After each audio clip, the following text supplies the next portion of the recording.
Hey, all, Scott here. I think you ought to consider subscribing to The Future of Freedom, the journal of the Future Freedom Foundation, in print or online. The Future of Freedom features the best writers in the libertarian movement, the fearless Jacob Hornberger, individualist anarchist Sheldon Richman, and crusading journalist Jim Bovard, along with Anthony Gregory, Wendy McElroy, Tim Kelly, Richard Ebling, and many more. And the July issue features one by your favorite radio host on America's Middle East policy, entitled Stupidity or the Plan. So head on over to fff.org/subscribe and sign up for The Future of Freedom in print or online. That's fff.org/subscribe. And tell them Scott sent you.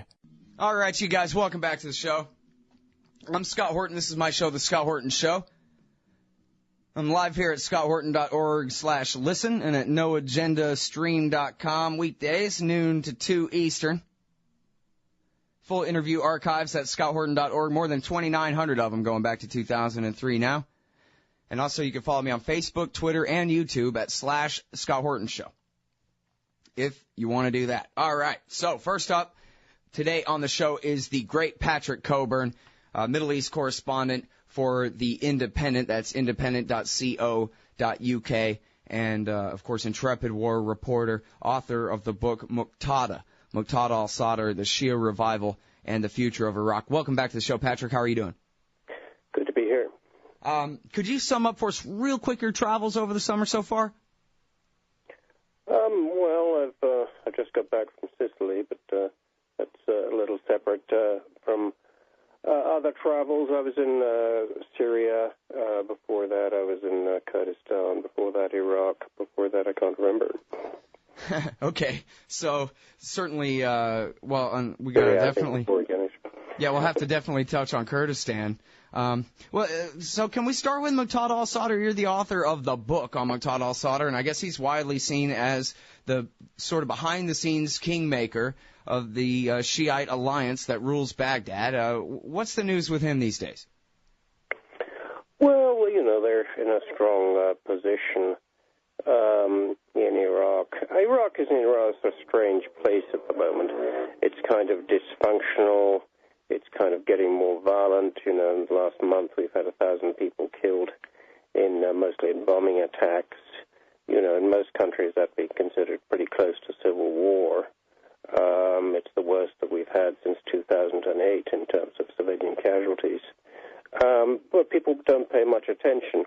I guess because they associate Iraq with extreme violence, so they think nothing new. And probably people like me have been saying Iraq is on the verge of civil war for a long time. We're right. But, the place hasn't entirely disintegrated. My feeling is, why is that?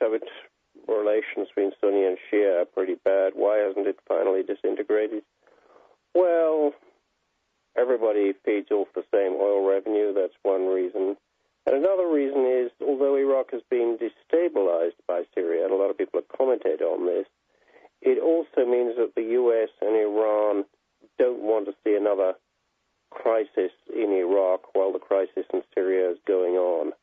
So both Tehran and Washington have an interest in patting things down to prevent them moving from being a crisis to a catastrophe. Mm-hmm. Well, would you say, is it fair to say that, in a sense, the Civil War from 2005 through 8 there, or 9, that it sort of was called off short of a real resolution, and that this is kind of the finishing of the battle, the finishing of the different factions being pushed to the opposite sides of the lines and that kind of thing? Well, I think that, maybe that's one reason. There may be other reasons that one should take into account. That, the Civil War was really won by the Shia. If you go to Baghdad now, it used to be a lot of mixed areas between Sunni and Shia. There aren't many of them around anymore.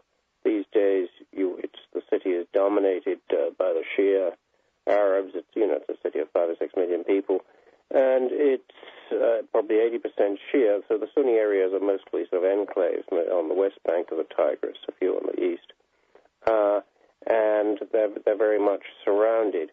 But so it seemed, come 2008, that the Sunni were in a really sort of weak position. But that's changed rather with the uprising in Syria. Syria, the majority of the population is Sunni. The eastern side of the country is controlled by Sunni insurgents. They're in touch and in contact with the Sunni of western Iraq. So there's been a bit of a change in the balance of power. And I think the Sunni in Iraq, who previously thought, well, we got the losing end of this, but there's nothing much we can do about it, now are emboldened by what they see happening in Syria. Right. Well, but they don't really have the chance of taking Baghdad back, do they? We've talked about this before. Some talk about it, but I don't think so. But they do, have a chance of taking over power in most of their areas or provinces that are Sunni majority. Kicking the Shiite army out, in other words. Yeah, making life very difficult for them. In Anbar province, west Iraq, this is where the U.S. lost hundreds and hundreds of soldiers dead and wounded. The Sunni tribes of Anbar, it's entirely Sunni, and it's a very big area. It's about sort of a quarter or a third of Iraq, mostly desert, of course.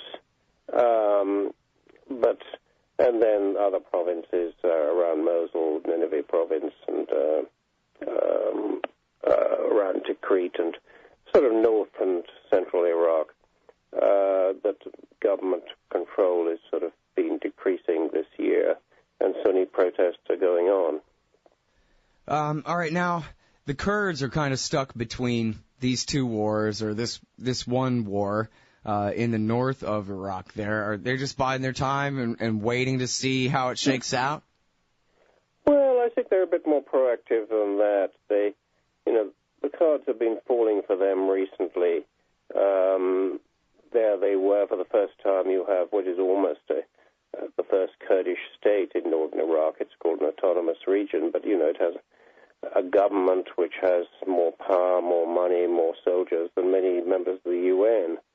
Then lots of oil has been discovered in the north, so big oil companies, particularly American oil companies, but from all over have been pouring in. So it's kind of boomtown in Kurdistan, northern Iraq. It's one of the few sort of boom towns on the planet at the moment. You can see all these fancy hotels shooting up, and all their rooms are full. So they're doing pretty well. And then, of course, in Syria, the Kurds, there are about 2 to 3 million Kurds along in northern Syria. The population of Syria is about 23 million. And they previously were very much under control of the government, but now they've taken over their old areas along the Turkish border and in the northwest of Syria and north of Aleppo. And they're well organized. They're better organized than other rebel groups. They have good relations with Assad. Not good relation, but sort of understanding. And the longer the war in Syria goes on, the more autonomous they get. So things are the Kurds are sort of in that, they're one of the biggest groups. I think they are the biggest group, in fact, who are ethnically distinct and have their own language, that don't have their own state. But they're getting very close to that. That's one of the big changes the last 2 or 3 years. Mm-hmm. Well, and that's going to continue to have all kinds of consequences and reverberations, right or wrong. If you look at a map of where Kurdistan is in comparison to all these borders, Kurdistan, the region, in comparison to all the borders of the nation states around there, that's big trouble for the Iranians and even into Armenia and Azerbaijan and all that too, right? Yeah, particularly in Turkey, what's really absorbed the Turkish government for the last 30 years, since the 1980s, is dealing with the Kurdish community, okay? Which is, nobody quite knows how big it is. It's quite a big chunk of the Turkish population. We've had guerrilla war, we've had protests. It hasn't gone away. Now, will the Turkish government do a deal? In some ways, it's in its interests, if it can do a deal with the Kurds in Turkey, then it can do a deal with the Iraqi Kurds, maybe in Syria, and the Kurds become an ally of the Turkish state. But maybe not. Maybe they've got a lot of Kurds in jail, Kurdish mayors, Kurdish journalists. Mm-hmm. Are they really going to do it? It's kind of easy to see what's in their interests, but it's a bit less difficult to know really what they're going to do. Well, they may not be able to make friends out of them, but certainly the Turkish intervention in Syria has complicated their Kurdish problem by a lot, right? Because Assad hit back and said, okay, well, I'll just let the Kurds operate freely in the part of Syria I can control so that they can attack you across the border. Yeah, there are a lot of cards that can be played here, and it's a dangerous game. Turkey's got bad relations with Iran at the moment. Now, somebody said to me, the Iranians have got a sort of PhD in unconventional warfare. If the Turkish Kurds get angry enough, then they can probably look to Iran for some support. They can look to Damascus for some support. There's a lot of potential for violence there. But there are so many players, it's so confusing. You can't at this stage predict how this is going to play out. Yeah. Hey, back to Baghdad for a second here. What about Nouri al-Maliki? Is he? When's the next time he's supposed to stand for election? Or I forget now. Is he popularly elected or only by the parliament? Yeah, will he stay?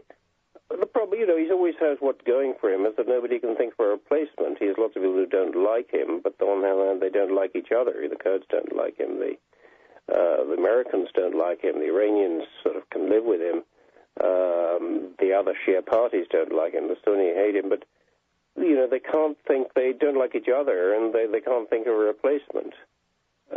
So maybe he's going to stay. Secondly, he's kind of the Shia leader, and he can always frighten the Shia come election day by saying, I'm the guy who prevents, the Ba'ath Party, the old supporters of Saddam Hussein, the Sunni who are going to murder your families coming back, so he can beat the drum of Shia paranoia and get them to the polling booths. Maybe he can't always do that, but he's been able to do that so far. Mm-hmm. Well, now, back when they settled on the Dawa Party was when Condoleezza Rice at least thought she was calling the shots, I guess. But it was, I guess the Iranians came in, right, and brokered the deal between the Sadrists and the Hakim family, each of which faction had their own army, right, that they would compromise and put in a Dawa Party guy because they kind of don't have their own army, and then they would all sort of consolidate. But the old man died, and Sadr rules the whole thing now, right? No, he doesn't quite rule. Nobody really rules Iraq. Everybody's got to kind of share. Oh, I guess I meant the United Iraqi Alliance. That's what he rules now. Is the sure? Yeah, they're influential there. I mean, nobody quite in Iraq. Everybody sort of has some power, and nobody so has supreme power. It's one of the problems. I was talking to one Sadrist official earlier in the year, saying, the problem is that nobody's, again, on the ropes, feels they have to compromise. Everybody's got some power. And consequently, you can have these confrontations going on and on. Iraq's an incredibly badly run country, it has all this money coming in, but the degree of corruption is unbelievable. The degree of violence is still very high. No, people think about violence, you think about bombs, people being killed, people being assassinated, but there are other types of violence which Iraqis worry about, just kidnapping and paying protection money. A lot of people, you get a phone call, just threatening kidnaps and so forth. A lot of people, cities like Mosul, Baghdad, pay protection money. You're a doctor in the hospital and the patient dies. The family may turn up saying, you killed him, pay us money. So it's a very sort of violent and dysfunctional place. And for the moment, unfortunately, there's no sign of that ending. And then, so, I guess back to the larger kind of, I hate the word geopolitics, but whatever. Is this whole thing sort of kind of just a proxy war between the Saudis and the Iranians? Well, that's one aspect of it. I mean, in Iraq, in Syria, you have a whole maybe 4 or 5 conflicts rolled into one, or they're all going on simultaneously. The one you just mentioned of Iran and Saudi Arabia, then related to that, but not quite the same. And then it's not just the Saudis v. the Iranians, it's the U.S., it's Israel as well v. Iran. Then slightly different, you have the Sunni v. the Shia, which is Saudi Arabia, again, the Gulf monarchies, Egypt, Turkey, against Iran, Iraq, the Shia in Lebanon, and their allies, supported by the U.S., by Russia. And then I could go on and on about this, but you originally had a popular uprising in Syria against dictatorial government. To a degree, that still goes on. So you have Alawite against Sunni. So you have all these conflicts that have all turned into one conflict and it's very difficult to end because there are so many players involved now. Earlier this year, it seemed a little bit of hope that the Russians and the Americans were going to organize a peace conference in Geneva. But then the Russians were saying, well, the Iranians should be there because they're a big player in this, which is perfectly reasonable. But the U.S., has sanctions against Iran and doesn't want to recognize Iran as a regional power, so it doesn't want the Iranians there. So there are all these complications. You have people like the British and the French saying give more arms to the rebels, the opposition. This will even up the balance with the government, and then the government will go and negotiate. I think this is kind of nonsense. Give more arms to the opposition, you'll just get more fighting. Yeah, well, once you flood the area with mujahideen, how do you call them off? Well, yeah, there are meant to be 1,200 different militias in Syria. Who exactly is going to call them off? I think the U.S. earlier in the year thought that it could deliver the opposition to a peace conference, but it found it couldn't. That the Syrian opposition, the Syrian coalition, it keeps changing its leaders. The opposition, the civilian or the military and the civilian command outside Syria doesn't have much influence on the groups inside Syria. So they're not really into agreeing anything at all, certainly not going to peace negotiations. Yeah. Well, and now the Americans this whole time, they haven't been willing to give the rebels the kind of weaponry they would need to actually win, and I don't know what it would take, maybe a giant armored division or something for them to actually take Damascus. Scott, all armies think that if they had one more magic weapon, they'd win terrific victories, and, often when they fail to do so, they say, well, if we'd had this, we would have won. It's usually kind of nonsense. There are other things involved, like organization and command and control and so forth. I don't think, the opposition, they had some better weapons. Would it make much difference? It would make some difference, but would they be able to win? I doubt it very much. There are 14 Syrian provincial capitals. The rebels currently hold one, and it's not a very big one out in the east of the country. So they're a long way from being victorious. Well, and then why are the Americans arming them to the degree they're arming them to? Just to keep it going on a low scale, or are they really pushing regime change, you think? I think they haven't really made up their mind what they want. At one time, you see a lot of states thought, including, I think, the U.S., certainly this is true of Turkey and others, that they thought in 2011 that Bashar al-Assad was going to go down like Muammar Gaddafi in Libya. Governments like to bet on winners. And they went on thinking this for rather a surprising amount of time, although evidently it wasn't happening. Now they're sort of seeing that they made a mistake, but they don't really know how to get out of it. They also kind of worry that if they don't supply arms, they want to sort of that the Islamic fundamentalists will get stronger. It's not entirely against their interest, this war going on. It divides up Syria. It's sort of it's a blow to Iran. So although they keep saying, particularly in London and Paris, we want to end this war, give some more weapons to the rebels, and the government will come to peace negotiations. In fact, there's no evidence that would happen. I think it's just, these wars often end, but people just get exhausted, and it puts off the day that happens. So while they're claiming that they want to end the war, they're providing the ingredients for continuing it. Right, yeah. Every action they take comes with an equal and opposite reaction, right? They send in a few more crates of weapons, and Hezbollah sends a few more fighters, and back and forth and whatever. They made a mistake of saying, Damascus today, and this will really be one in the eye to the Iranians and to Hezbollah. Now, of course, they're kind of tough guys in Beirut and Tehran. They think, right, you're coming for us.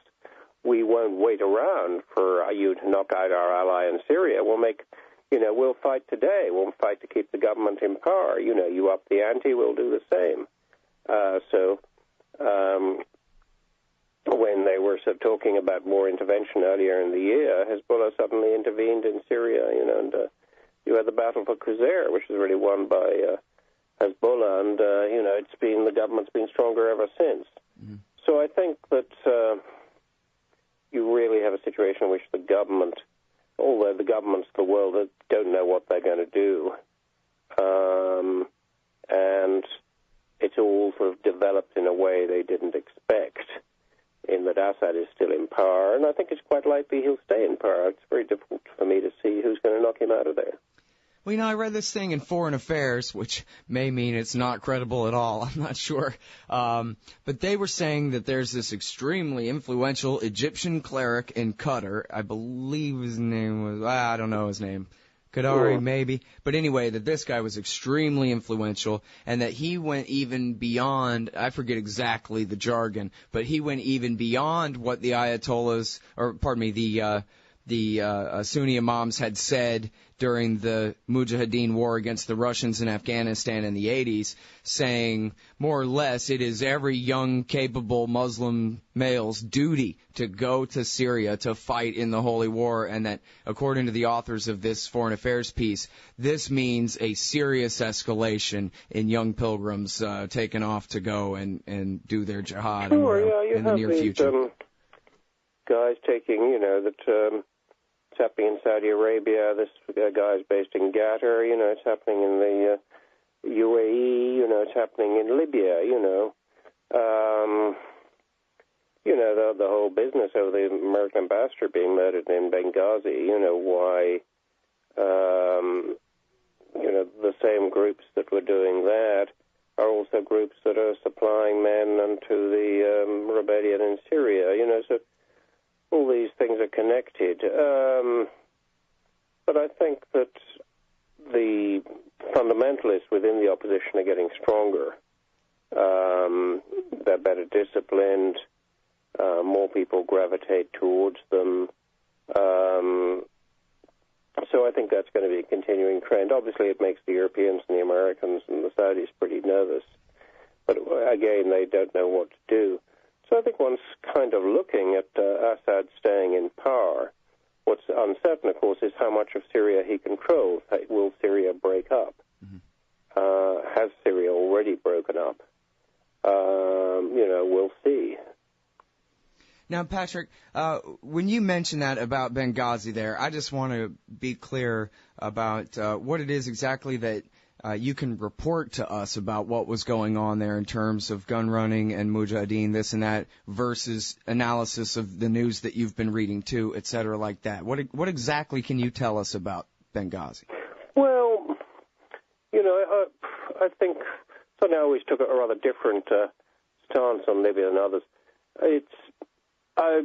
From the beginning, the militias that got very good publicity on all the international media in 2011 were always more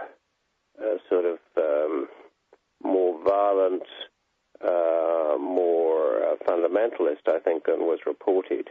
And, the reason Gaddafi fell was really NATO intervention, was not all these sort of bands of gunmen. What happened in Libya is what happens in a lot of countries, that you have, a community militia that may be quite good guys to begin with. But once they get off their own turf, if nobody's paying on them, they very rapidly turn into basically bandits. A lot of these people were going to Syria. There's also the question of, which is getting publicity in the last few days, as to quite why there were so many CIA in Benghazi when the consulate was attacked. There are reports, rumors in the Arab world that in fact they were trying to vet fundamentalists who are going to fight in Syria. It's pretty well impossible to check these things out. But although this became a partisan issue in the U.S. between Republicans and Democrats, there certainly are questions which still should be answered about what happened in Benghazi that haven't been answered.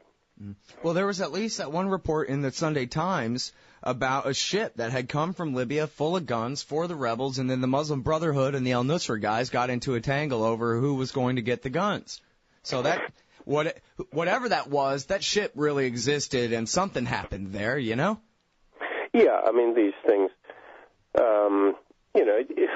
in Iraq, one of the city that provided, it's not really even a city, it's a big town, the most sort of al-Qaeda volunteers and suicide bombers and so forth, was Daraa in eastern Libya. So they do have that tradition. And except now the guys go to Syria. All this was always pretty murky, and I think was very much played down by the media in 2011 when you had the war in Syria and finally the defeat of Gaddafi. All right, now I'm really interested in what you think of the coup in Egypt. Well, the coup that wasn't a coup, but and today we have Kerry saying, there were these millions of people out in the streets in Egypt, that somehow this counts against an election. First of all, who counted these people? People say 22 million people on the streets. I don't believe this for a moment. A million people in Tahrir Square. You couldn't get a million people in there. Who says this? It's a very dangerous thing. The way we normally ought to calculate popular support for parties or government should people going to the ballot box and voting. It's very dangerous to say, there were 20 million on the streets when nobody's counted them. I don't believe this for a moment. Maybe, there were a lot of Egyptians, but was it a million? We don't know. And also, should we abolish elections and just have lots of meetings and the numbers to be counted by biased television stations? All the media is sort of anti-Morsi in Egypt. So I think this is ridiculous. What of America's role? Well, America's accused of backing the Muslim Brotherhood. I think they kind of want to bet on a winner, I don't think it was, although lots of Egyptians sort of thought Morsi, you'd hear around the Middle East, the Brotherhood, they work for the Americans now. It's kind of conspiracy theories, which I don't believe in. Eric Margolese' point of view on the show, Patrick, is that the Egyptian military is just part of the U.S. Army, and they do what they're told by the Americans.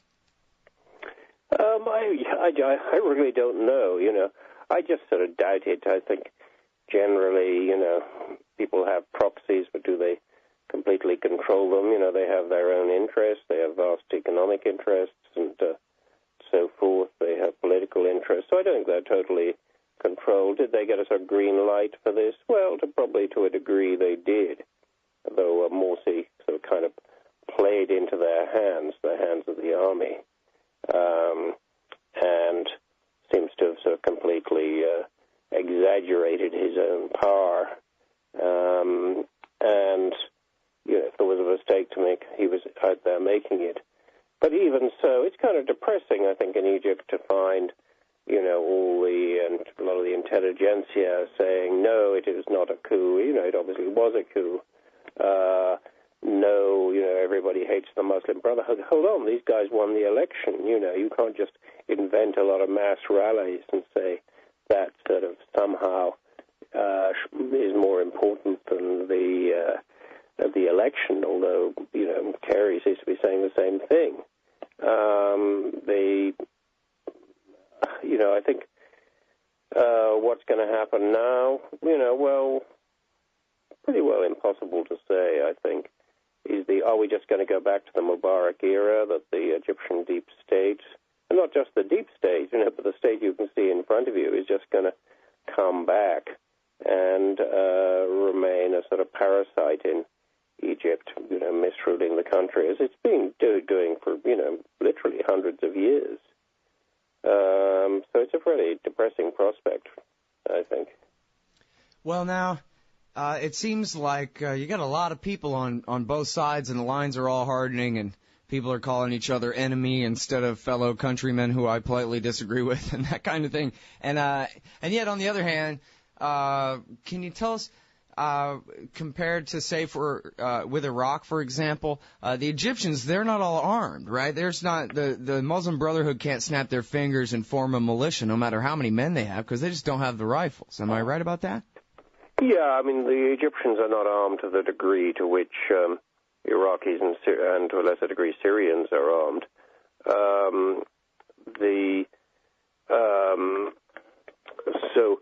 I don't think people draw the analogy with Algeria, where the army intervened after the Islamists had won an election in the 90s, and there was a tremendous, very bloody and incredibly cruel civil war followed. But there isn't quite the tradition of violence in Egypt as you had in Algeria, which after all fought this ferocious war against the French control. So maybe it won't quite happen that way. But again, you could have some people. I'm sure you will have some people who think we're not going to let them get away with this. There will be bombs, there will be killings. Also, Egypt economically is in a very bad way. It has been for a long time. It still is. A lot of the population living on the edge of starvation. This is going to make things worse. Maybe it will take a long time to play out, but it's very difficult to see at this stage how any sort of coalition of interests can come together in Egypt and rule the country properly and develop the economy and bring it back from the lip of disaster. Patrick, I can't tell you how much I appreciate you joining us on the show again. No, not at all. Good to be there. Thank you. Everybody, that is the great Patrick Cockburn, the heroic Patrick Cockburn, reporter for The Independent. That's independent.co.uk. You can also find him at counterpunch.org, of course. And the book is Muqtada. The most recent book is Muqtada al-Sadr, the Shia Revival, and the Future of Iraq. Hey, Al Scott here, hawking stickers for the back of your truck. They've got some great ones at LibertyStickers.com. Get your son killed, Jeb Bush 2016. FDR, no longer the worst president in American history. The National Security Agency, blackmailing your congressman since 1952. And USA, sometimes we back Al-Qaeda, sometimes we don't. And there's over 1,000 other great ones on the wars, police, state, elections, the Federal Reserve, and more at LibertyStickers.com. They'll take care of all your custom printing for your band or your business at thebumpersticker.com. LibertyStickers.com. Everyone else's stickers suck. So you're a libertarian, and you don't believe the propaganda about government awesomeness you were subjected to in 4th grade. You want real history and economics. Well, learn in your car from professors you can trust with Tom Woods' Liberty Classroom. And if you join through the Liberty Classroom link at scotthorton.org, we'll make a donation to support The Scott Horton Show. Liberty Classroom. The history and economics they didn't teach you. Hey, Al Scott here, inviting you to check out Modern Times Magazine at moderntimesmagazine.com. It's a great little independent publication out of Phoenix, Arizona, featuring unique views on economics, politics, foreign policy, sports, and music, with great art scene coverage and fiction writing as well. That's Modern Times Magazine at moderntimesmagazine.com. Hey, Al Scott Horton here for the Council for the National Interest at councilforthenationalinterest.org. Aren't you sick of the neocons and the Israel lobby pretending as though they've earned some kind of monopoly on foreign policy wisdom in Washington, D.C.? These peanut clowns who've never been right about anything? Well, the Council for the National Interest is pushing back, putting America first, and telling the lobby to go take a hike. The empire's bad enough without the neocons making it all about the interests of a foreign state. Help CNI promote peace. Visit their site at councilforthenationalinterest.org and click Donate under About Us at the top of the page. That's councilforthenationalinterest.org. Oh, man, I'm late. Sure hope I can make my flight. Stand there. Me? I am standing here. Come here. Okay. Hands up, turn around. Whoa, easy. Into the scanner. Ooh, what's this in your pants? Hey, slow down. It's just my... Hold it right there. Your wallet has tripped the metal detector. What's this? The Bill of Rights? That's right. It's just a harmless stainless steel business card-sized copy of the Bill of Rights from SecurityEdition.com. There for exposing the TSA as a bunch of liberty-destroying goons who've never protected anyone from anything. Sir, now give me back my wallet and get out of my way. Got a plane to catch. Have a nice day. Play a leading role in the security theater with the Bill of Rights Security Edition from SecurityEdition.com. It's the size of a business card, so it fits right in your wallet, and it's guaranteed to trip the metal detectors wherever the police state goes. That's SecurityEdition.com. And don't forget their great Fourth Amendment socks. Hey guys, I got his laptop.